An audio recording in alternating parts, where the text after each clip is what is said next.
கோடம்பாக்கமே கலங்கி போயிருக்கிற செய்தி என்னவென்றால், நித்யானந்த பீடத்தில் நயன்தாரா. சல்லாவச்சாமி நித்யானந்தாவை நாடி நயன்தாரா சென்றமை சினிமா வட்டாரங்களை விடுத்து ரசிகர்கள் மத்தியிலும் பல சந்தேகங்களை கிளப்பியுள்ளது.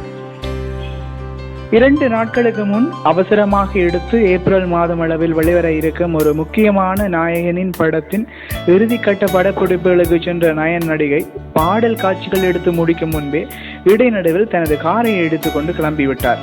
அரசில் புரசலாக இக்கதை நடிகரின் காதில் விழ நடிகரும் கடுப்பில் திட்டியபடி இயக்குனருடன் முரண்பட்டபடி லொக்கேஷனை விட்டு வெளியேற மொத்த குழுவும் திகைத்ததாம். நாயகி மேல் அதிக நம்பிக்கை வைத்திருந்த இயக்குனருக்கு சேறு பூசியது போல இருந்தது.